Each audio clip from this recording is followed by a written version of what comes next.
কুমিল্লা ৬ আসন থেকে নির্বাচিত মাননীয় সদস্য জনাব মোহাম্মদ মনিরুল হক চৌধুরী। মাননীয় স্পিকার, আপনাকে ধন্যবাদ। আমার উত্থাপিত বিষয় কুমিল্লা বিমানবন্দর চালু করা প্রসঙ্গে। ইতিহাস হলো, দ্বিতীয় বিশ্বযুদ্ধের সময় এই বিমানবন্দর স্থাপিত হয়েছিল জনগণের সম্পত্তিতে। পরবর্তী পর্যায়ে স্বাধীন হওয়ার পর, পাকিস্তান হওয়ার পর, বাংলাদেশ পর এই বিমানবন্দর চালু ছিল। জনগণের ক্ষতিপূরণ দেওয়া হয় নাই। 96 থেকে 2000 সালে আওয়ামী লীগ সরকারের প্রধানমন্ত্রী এর সম্পত্তি ইপিজেডকে দিয়ে দেন, কিন্তু নির্দেশ ছিল বিমানবন্দরটি চালু রাখার।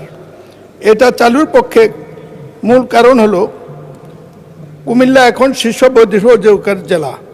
এই জেলার মোট জনসংখ্যা 65 লক্ষ, 13% ওদের বিদেশে থাকে। তাদের যদি আটবার যায় তাতে বিমান লাভজনক হবে। এই বিমানবন্দরে বর্তমানে যে টাওয়ার থেকে অন্যান্য স্থাপনা আছে, এগুলা 80টি বিমান ব্যবহার করে, যার জন্য ওই বিমানবন্দরে মাসিক 2 কোটি টাকা রোজগার এখনও হয়। বিমানবন্দর সংলগ্ন গড়ে হচ্ছে ইপিজেড। এই ইপিজেডের বিনিয়োগকারী আসা যাওয়ার জন্য এটা একটি মাধ্যম।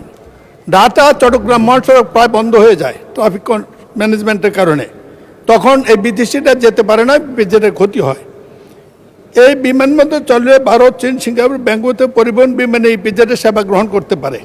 এই বিমানবন্দরের স্বাস্থ্যসেবা পার্শ্ববর্তী দেশ ভারত, সিঙ্গাপুর, ব্যাঙ্গকোক যেতে পারে।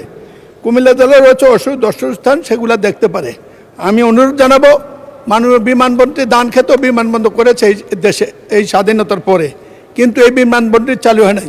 তাতে মনে হয় কুমিল্লার প্রতি অবজ্ঞা, অবহেলা এবং বৈষম্য। আমি বিশ্বাস করি বর্তমান সরকার জনাব তারেক রহমানের সরকার, দেশের জনগণ নির্বাচিত সরকার, এই বিমানবন্দরটি চালুর জন্য আমি আমার পাশেই বসা বিমানমন্ত্রীর দৃষ্টি আকর্ষণ করছি। তিনি এখন আমার প্রতিবেশীর হক আদায় করবেন।